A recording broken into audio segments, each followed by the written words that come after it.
Y entramos de lleno en una entrevista muy interesante para nosotros. Estamos con María Eugenia Talerico, a quien le agradecemos en primer lugar que nos atienda el día del cumpleaños de su hija. Le mandamos feliz cumpleaños a la hija. María Eugenia es realmente una persona en este momento conocida intensamente en los medios porque, además de abogada penalista, experta... ¿Por qué será? Bueno, experta en temas de integridad financiera, lavado de activos, financiación del terrorismo y ética pública. Fue 4 años vicepresidenta de la Unidad de Información Financiera de la UIF. Es vicepresidenta de la organización no gubernamental Alejandro Será Justicia, profesora de Derecho Penal. Bueno, pero por sobre todo está en estos días, yo diría, cumpliendo un rol sumamente importante en una campaña de toda la sociedad civil con respecto a la integración de la Corte Suprema. ¿Cómo te va, María Eugenia? Buenas tardes. Muy bien, un gusto estar con ustedes. Muchas gracias por invitarme. No, el gusto es nuestro. Nosotros venimos resaltando en nuestro programa la oposición a la candidatura de Ariel Dijo a la Corte Suprema con un consenso inédito en las organizaciones de la sociedad civil vinculadas al ámbito de la justicia. Vos sos una de las voces más firmes de esa impugnación que tiene sólidos fundamentos. Yo te pido, por un lado, que les resumas esos fundamentos a la audiencia. Por más trillado que esté el tema, yo creo que siempre es bueno volverlos a resumir. Y que también nos des tu opinión sobre las declaraciones de anoche del presidente Milei, donde respaldó al Dijo básicamente con 2 frases. Dijo, es el único que conoce perfectamente el sistema judicial, cito textual, y después dijo que es especialista en ciberataques, como si eso fuera una condición para integrar la Corte. Decinos un poquito qué pensás sobre todo esto. Mirá bueno, cómo se le frunce el ceño a María Eugenia cuando tiene que empezar a hablar de esto. Es que la verdad, qué necesidad un gobierno que vino a cambiarlo todo, como en muchos aspectos uno lo está viendo, hacer esto en materia judicial, ¿no? Hemos venido luchando mucho para que el Poder Judicial se mantenga de pie durante todas las embestidas del kirchnerismo, y ahora la verdad que no nos esperábamos esto por parte de este gobierno.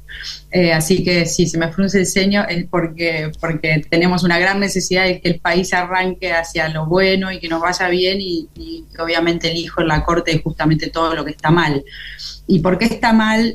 Primero porque es el máximo tribunal de la República, donde uno se espera que a partir de ahí eso desparrama hacia el prestigio, la reputación de un poder judicial muy vapuleado en su reputación, y que entonces si encima le agregamos a eso a que los jueces que elegimos no son ejemplares, confiables, con una trayectoria intachable, y que además tengan todas los pergaminos, o sea, los conocimientos, los títulos y los trabajos hechos para poder estar ahí, bueno, realmente entonces es una muy mala noticia que sea Lijo una de las candidaturas, que es el peor juez de Comodoro Pi.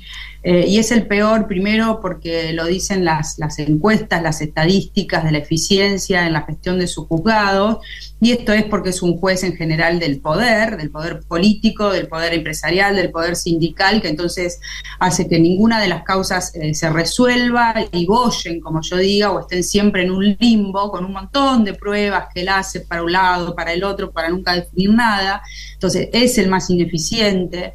Después es el más denunciado en el Consejo de la Magistratura, y la verdad que ahí cuando él dice, pero al final nunca pasó nada, el estándar para ser juez no es que de 10 denuncias hayas podido zafar, porque realmente ese es el término que tenemos que usar, de todas, sino que no, lo mejor sería, lo ideal sería que lleguen personas que nunca hayan tenido tantos señalamientos como el juez Lijo. Es el más denunciado, pero además debió enfrentar una denuncia también en Comodoro Pi, una denuncia penal muy seria, que fue mal investigada.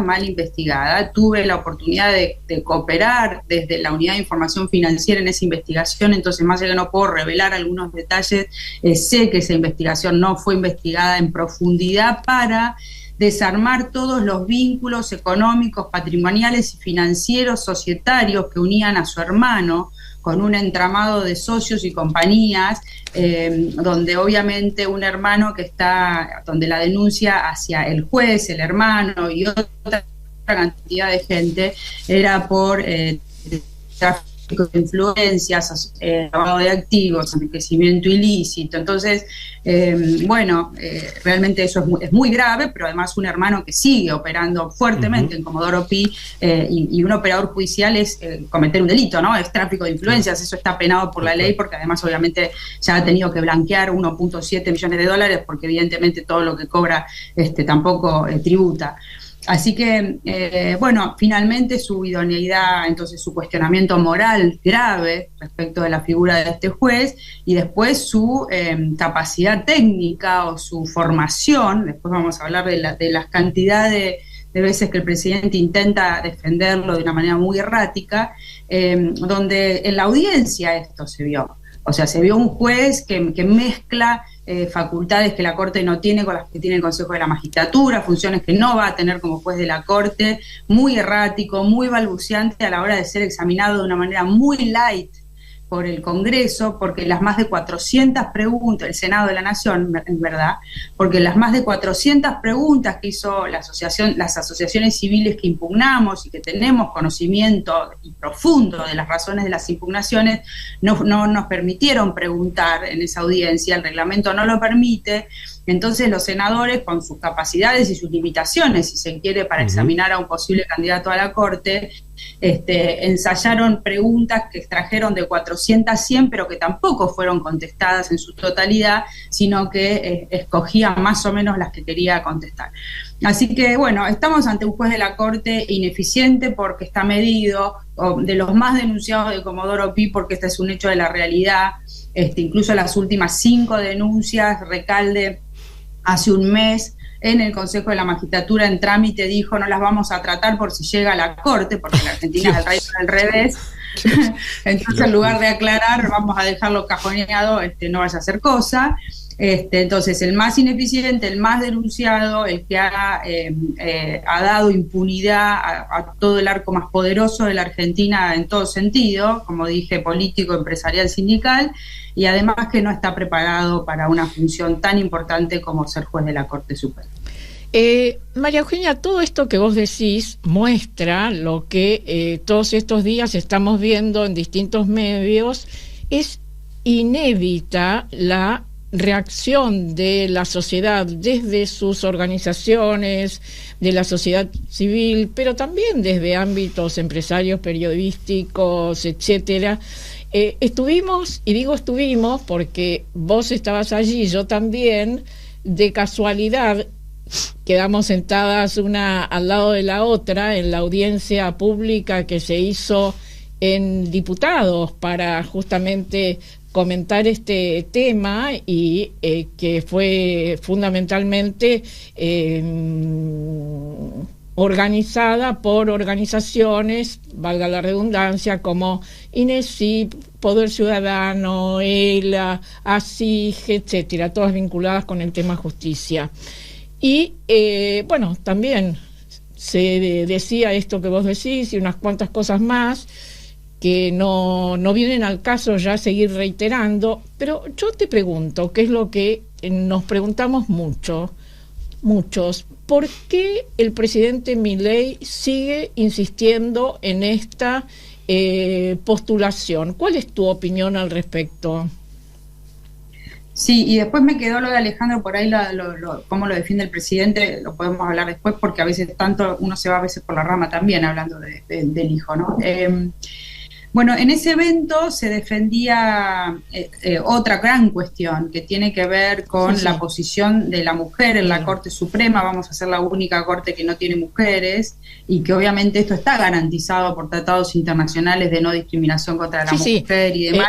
Allí se dijo y se reiteró que en 162 años 104 varones y 3 mujeres fueron integrantes de la Corte Suprema. Pero digamos que hemos ido ganando, la realidad es que han ido ganando derechos las mujeres en posiciones de poder, y esto rompe un equilibrio y, si se quiere, ese principio de no regresión, ¿no? De que las mujeres van ganando lugares en lugares de poder, y que está muy bien que la Corte tenga mujeres por cumplimiento de tratados internacionales, pero además por esa diversidad de criterio muy necesaria en un tribunal colegiado, ¿no? Yo siempre les digo a los chicos cuando voy a hablar, cuando le van a pedir permiso al papá o a la mamá, depende para qué, porque a veces los criterios son distintos y esa diversidad es muy necesaria en el máximo tribunal.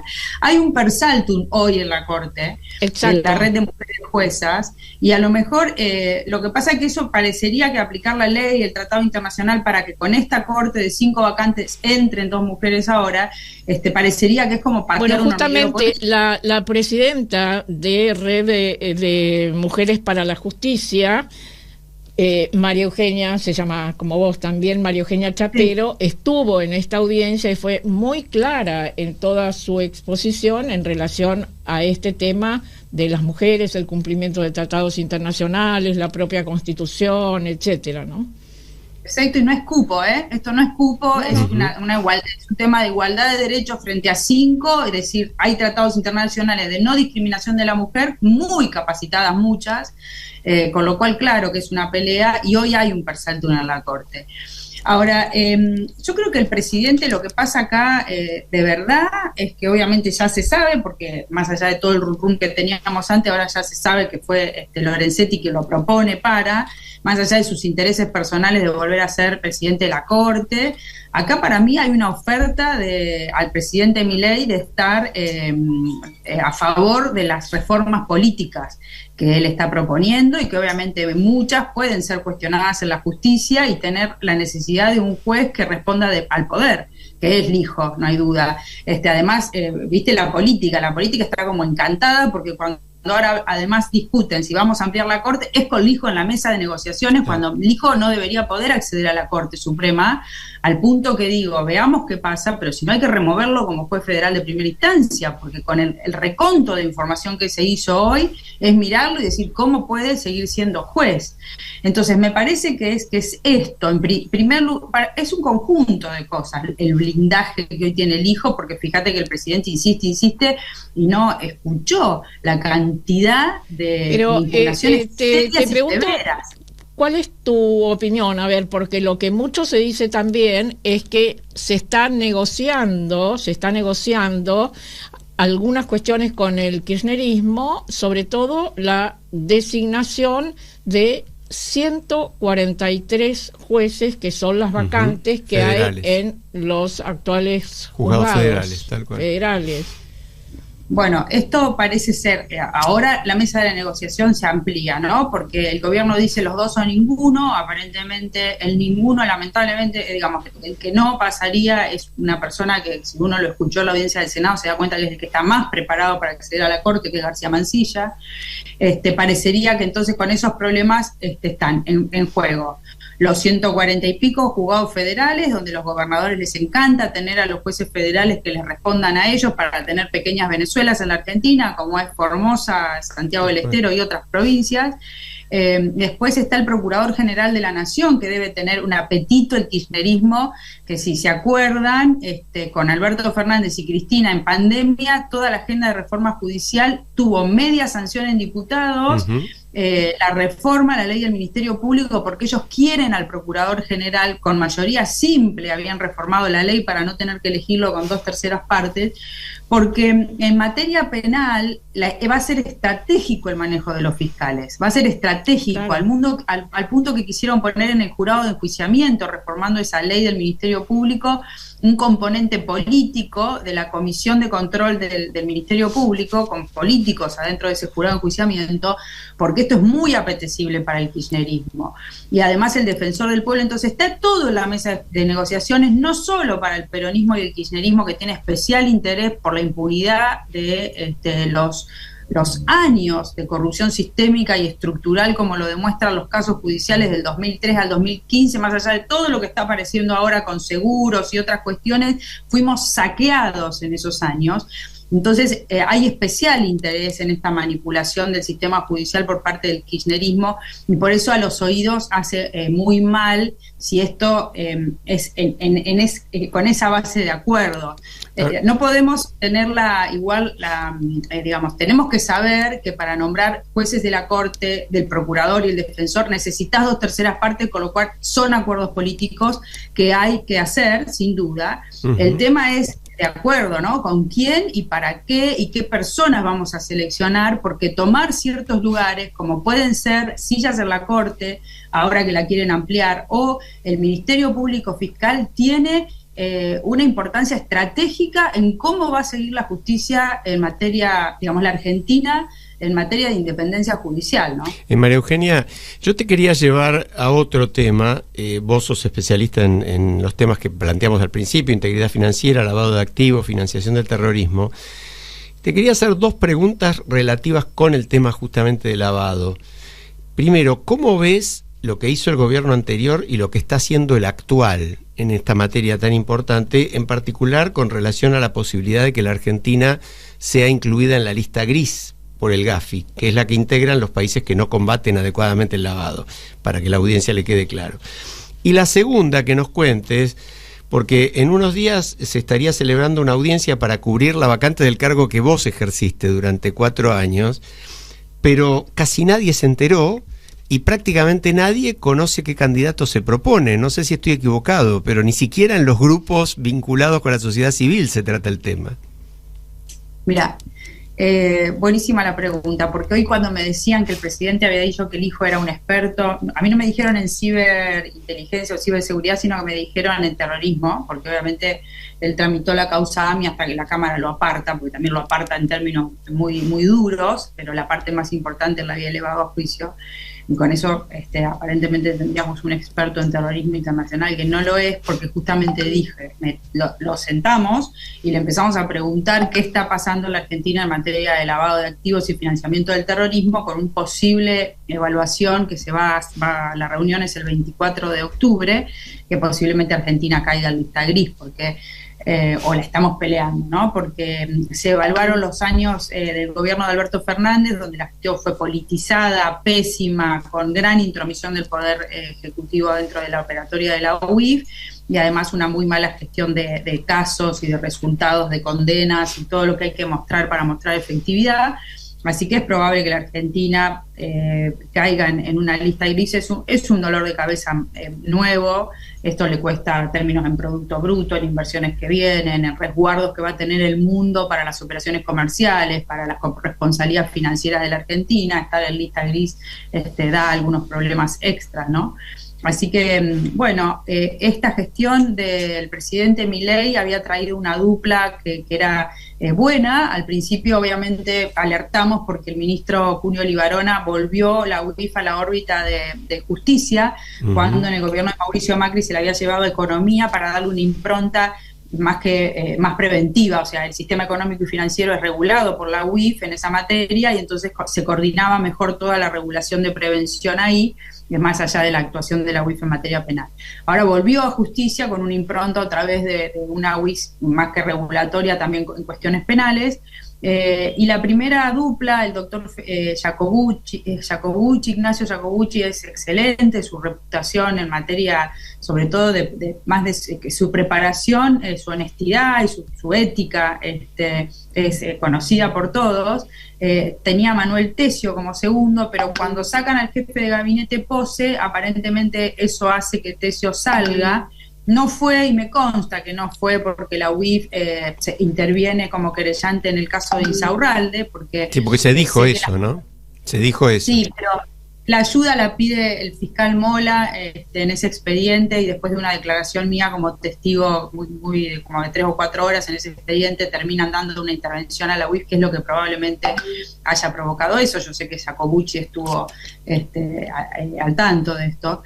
Entonces no tiene que ver con eso desde mi punto de vista. Y ahora el segundo, que está en vísperas tengo, digamos, yo saqué un tweet que es donde siento que por ahí me leen, no tiene antecedentes ninguno en materia de lavados, es una persona que creo que es civilista o comercialista, aparentemente tiene vínculos con Caputo, y es él quien lo estaría imponiendo ahí. Yo lo lamento mucho porque percibo que es una intervención de la Unidad de Información Financiera para estos fines que también estoy viendo en materia institucional, una movida inteligencia, política, justicia que me preocupa y no me gusta.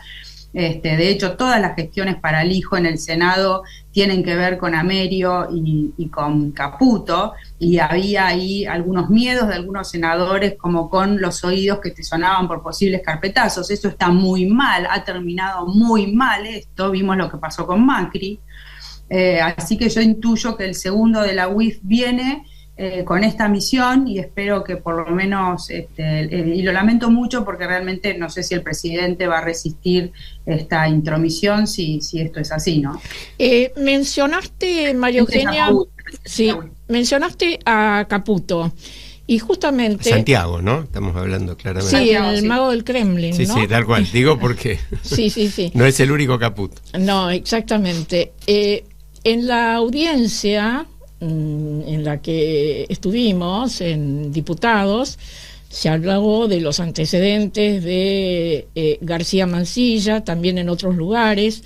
Su idoneidad como académico es indiscutible, pero él mismo, en la audiencia que tuvo en el Senado, dijo que había sido propuesto por Caputo, por Santiago Caputo. ¿Qué explicación puede tener para vos esto? Además, con la tranquilidad con la que se dice que sí, fui postulado por alguien que no tiene facultades para postular. Completo, Marta, porque lo dijo María Eugenia también, pero para que la audiencia le quede claro. Según el ministro de Justicia, la propuesta del hijo a la Corte la hizo Lorenzetti. Es decir, un ministro de la Corte está proponiendo otro para integrar la Corte. También, ¿no? Pero ahora estábamos hablando justamente de Caputo y García Mansilla.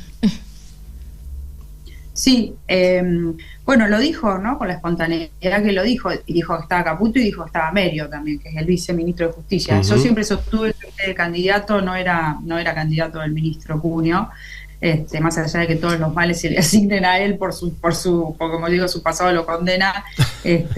Yo sabía quiénes estaban moviendo detrás de esta candidatura, ¿no? Bueno, a mí me parece que obviamente para ejercer funciones públicas hay que tener responsabilidades asignadas, y aparentemente esta persona acapara demasiadas funciones para no tener ningún tipo de responsabilidad, incluso a la luz de la ley de ética pública, ¿no? Declaraciones juradas, fue políticamente expuesto, y responsabilidades que le imponen aparentemente un rol que está cumpliendo muy abarcativo de muchísimas cosas en la función pública, pero bueno, es otra de las debilidades institucionales que tiene este gobierno, que son muchas, ¿no? Y que obviamente a mí me generan preocupación, porque uno puede estar fuerte en economía y tratar de salir, pero los desórdenes en la Argentina, más allá de los económicos, tienen que ver también con las cuestiones institucionales, ¿no? Absolutamente. Sin ninguna duda. Absolutamente. Las cuestiones institucionales son básicas en cualquier tipo de organización del Estado. Vos te iba a cambiar. Es un pilar de estabilidad, ¿no? Es uno de los pilares de la estabilidad macroeconómica, es la transparencia, la existencia de un poder judicial autónomo, independiente, que asegura lo que dijo muy bien García Mansilla, que era cuestionado porque por ahí, de acuerdo a sus trabajos doctrinarios, él estaba en contra de la legalización del aborto, que él explicó muy bien ahí la diferencia entre legalizar el aborto hasta las 14 semanas y despenalizarlo, pero que muy cuestionado por eso, dijo, un juez, no importan sus prejuicios, sus pensamientos, cuál es su ideología, porque tiene que aplicar la ley de acuerdo a lo que hay en el caso discutiéndose. Correcto. Y esa la seguridad enorme que te da un juez independiente incluso de sus propios prejuicios y pensamientos. Bueno, justamente vos lo estás diciendo, y también quedó en claro que García Mansilla, en quienes todos reconocen idoneidad académica, pero él se define como originalista, es decir, como una persona que sigue los principios de la Constitución de 1853, pareciendo que pasa por arriba la reforma del 94, la Constitución del 94, que incorpora no solo tratados internacionales, que también son ley para nosotros ahora, sino una cantidad de aspectos que hacen a la contemporaneidad. Sí, bueno, es decir, el derecho se tiene que ir en definitiva ayornando a nuevas cosas que pasan, ¿no? La interpretación en definitiva puede ir variando, pero él fue muy claro en que la ley vigente para él era palabra santa, y lo dijo bien, y dijo: si yo tengo un conflicto de leyes, es lo que está vigente, es lo que hay. Para mí la explicación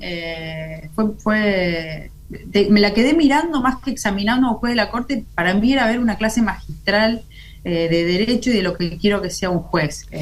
María Eugenia, yo sé que estamos ya pasados de tiempo, pero no puedo resistir porque vos sos de Colón, Marta es de Rojas y yo vivo parte del tiempo y tengo la mitad de la familia en Pergamino, así que venimos. Estamos en el Triángulo de Oro. Estamos, claro, tal cual. Pero yo quería llevarte Pobre provincia de Buenos Aires a todo esto. Pobre provincia de Buenos Aires. ¿Ustedes vieron lo que está pasando con Kicillof? Por Dios. Yo quería llevarte a que en una entrevista vos contaste que viniste a la ciudad a estudiar escribanía para volverte a tu ciudad. Y decís que de chica tenías una actitud rebelde ante las injusticias, que eras muy combativa. También decís que no sos para nada temerosa. Quizás, digamos, demasiado no temerosa, por decirlo en un giro idiomático no muy apropiado. ¿Cómo la chica esta rebelde de Colón se quedó a trabajar intensamente contra la corrupción en Buenos Aires? Bueno, me atrapó el derecho penal. Vos sabés que un compañero me hizo entrar al tribunal y yo entré a trabajar muy chiquitita a una de las secretarías del Juzgado Federal 1 de Servini de Cubría. Después me fui, quería mantener mi beca de honor en la universidad, entonces estudiaba mucho, según mi mamá, me empezó a dar como mucha alergia de la presión, según mi mamá le tenía alergia al trabajo, ella veía como mucha preocupación, mi alergia, mientras yo estudiaba tanto y trabajaba. Así que después el doctor Salvi también es un penalista bastante conocido que tenía familia en Colón, y me ofreció entrar a trabajar en su estudio y me atrapó el derecho penal. Con mi carácter y todo, era ideal el derecho penal para mí. Y bueno, y después todo el involucramiento del kirchnerismo, la virtud del kirchnerismo fue un despertar mío de decir: o salimos a hacer algo o nos quedamos sin... No sé, te cuento, María Eugenia, cuando yo estudié abogacía bastante antes que vos, pero también mi sueño, mi capacidad cognitiva estaba puesta en el derecho penal, y asistía a las clases de Sebastián Soler, que me parecían maravillosas. Pero bueno, después la vida me llevó por otros caminos. Bueno, yo me quedé ahí. Mi mamá decía: sos hija mayor, tenés que venir a Colón a la escribanía, porque mi mamá era escribana. Y decía: no, mamá, yo me quedo con Buenos Aires. Por suerte tengo una hermana 2 años más chica y ella siguió con la escribanía en Colón.